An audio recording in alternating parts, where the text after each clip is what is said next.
Hi! This is like the 5th time that I've tried filming this, so let's see if this fucking works this time. So I'm sorry I didn't upload last Sunday. I kind of got myself into some real bad shit. Feliz Navidad. Feliz Navidad. Yeah, I got into kind of a really bad car accident last week. I'm totally okay. I just feel blessed that I was able to kind of walk away from the accident and, I don't know, be alive, and also being able to get into a new car for myself relatively quickly. I just feel very blessed. So, moving on.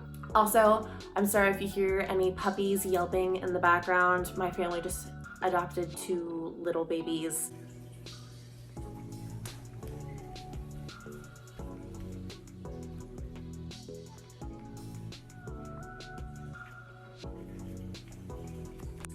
And they're not happy that I had to put them in their pen while I had to film this. So I just don't want them to hurt themselves, okay? So oftentimes strangers, personal friends of mine often ask me how I am able to rave solo, able to go to festivals alone, able to travel alone, do all of that shit. And honestly, it is the best fucking decision you could ever make. I still recommend it to everybody. If you have the opportunity or if you have the necessity to go by yourself, absolutely do it. It's the best fucking time. So this video is going to be talking about the pros and the cons of raving solo and some of the really important things to remember. So let's get into it. So starting off by pros, pro number 1 is the most important thing to remember. You can do literally anything you want. You are not restrained by someone telling you what to do, where to go, or how to feel. If you want to go to a specific set, if you want to leave early because you don't feel good, if you want to stay until 5 a.m. and go to some after parties, you can literally choose your own adventure. And that's kind of the most important thing about it. And that's like the most enriching part about it, in my opinion, is being able to kind of like go with the flow, go with your flow of what you're feeling. If you're not feeling a certain set that you were expecting to be super great, you can move, you can do whatever you want. If you want to take a break and like sit down and have some food and just hang out, you can do that. So no one is going to dictate how I want to have fun for the night or for the weekend or whatever. Pro number 2 is actually the reason why I started getting back into like festivals and stuff like that and started getting this confidence of being able to kind of do things all on my own and why I have the preference for it, is having this very special opportunity to meet new like-minded people. So a little bit of backstory. So my first festival back after my like hiatus from raving was Gold Rush 2018.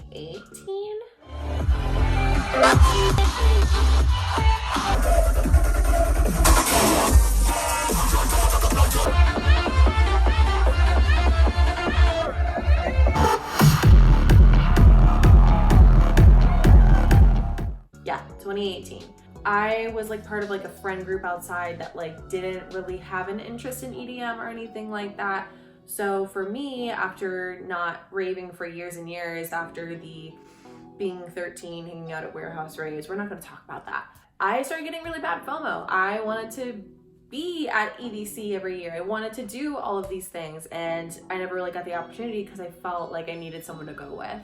But that year, I remember seeing it was like deadmau5 and like Steve Aoki, and I was like, you know what? I'm just gonna buy a ticket and just go. And little did I know that that would be a very important like night for me. That night like changed my life. I think the thing that I kind of forgot about is exactly what the EDM community is kind of built on, which is peace, love, unity, and respect. The people within the rave community are some of the most kind and accepting and loving people you will ever meet in your life, at least coming from my experience. I've never met someone that I didn't feel like just loved my existence and loved who I was in that moment as a person.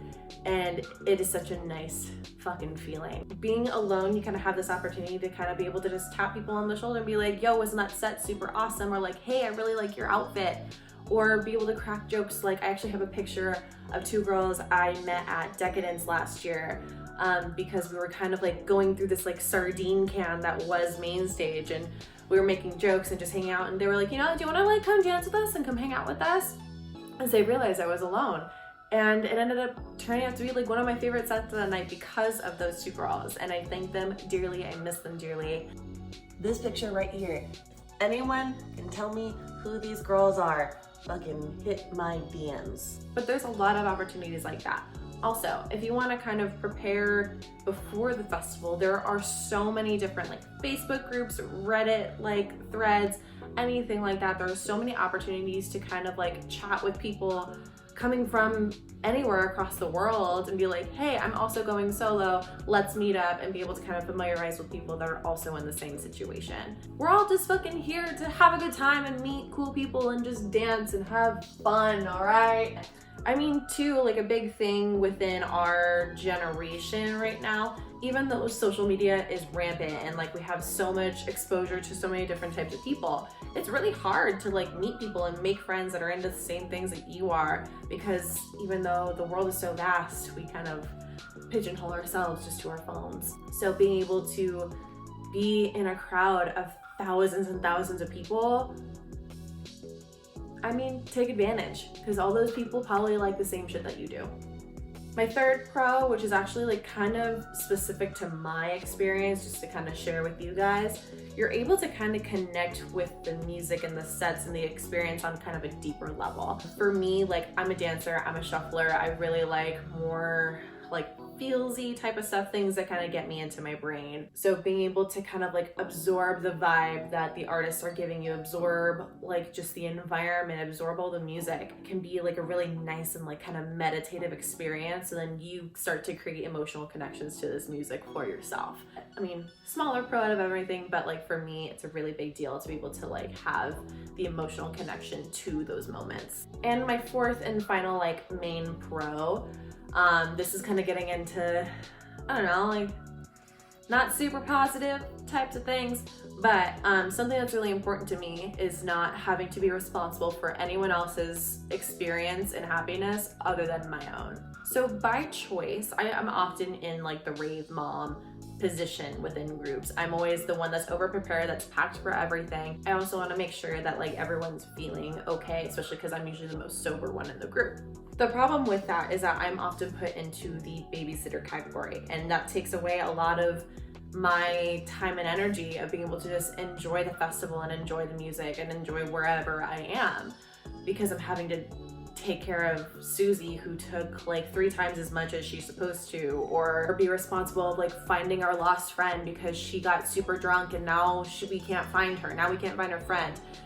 And it like honestly, like even though having the camaraderie of your friends and like your little rave fam is really like fun and like can be very important, I feel like not having to be responsible for anyone else's experience is super important. And I feel like once you kind of break that like stigma of like needing to be attached to everybody, I feel like you end up having a way better experience. So those were like my main pros. There's so many more, but I feel like those are like my like highlights and like the like main like underlying reasons of why I really enjoy raving solo. Getting into my few cons that I have, which I mean like depending on how important they are to you, I mean take them with a grain of salt.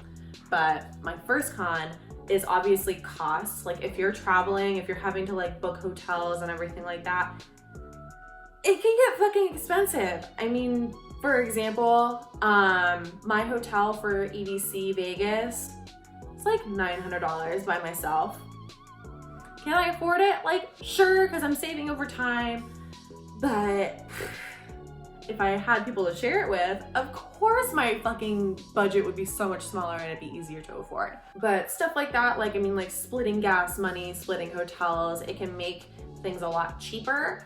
But for me, it is more worth being able to like have a quiet hotel room to go to afterwards or like anything like that. So take that with a grain of salt. It can cost more if you go by yourself, if you have to travel. My other main con is that, I mean, of course it can get lonely because I mean, like first off, like not really having anyone to like get excited for these festivals with can be like, I don't know, like not as fun. I mean, I talk to my coworkers ad nauseum about all the shit that I like to do, and they probably just think I'm like psycho, but I don't care. I like what I like, okay? But I mean, also, my big thing with like being lonely, like in festivals and like when you're traveling and stuff like that, it's very much what you make of it. I feel like it does take that little bit of effort and that little bit of extra confidence to be able to put yourself out there and be able to like not make yourself feel lonely, because that's more of like a psychological thing that you can do to yourself. Because I mean, you're in a crowd of thousands and thousands of people, you should not feel alone at all. Just because you have no one to ride in your Uber with, or no one to fucking get excited with personally, that doesn't mean that you're alone. We're all in this together. Like, I promise, like, if you decide that you want to strike up conversation with somebody, they are there for almost the exact reason that you are. It's to enjoy music and enjoy life and live our best. I promise you. Some things I've done to like avoid like that like over looming fucking loneliness. Obviously, like my like Facebook groups and stuff, I love kind of like seeing like if there's anyone in my area that are going through the same things or traveling. Also some like smaller things. If a festival offers shuttles, absolutely take those. Like shuttles or party buses or anything like that. Kind of gets you started on being able to meet people, be able to sit next to someone and be like, dude, are you so excited to like go see this set, go do whatever, and be able to have the opportunity to like kind of start your weekend off on a good foot. If you ever see like artist meetups or like social media influencer meetups that happen a lot, like just go. Because I mean, like at that point, you're literally meeting for the same purpose. Like at least that way you can kind of connect with people and be like, oh, like where are you going? Like I can come with you guys, like I'll go hang out. Like it's pretty easy to connect with people at that point. So yeah, there's a ton of ways to kind of avoid the loneliness, but really the experience is what you make out of it. You have to put in the effort and kind of put yourself in situations to not make you feel that way.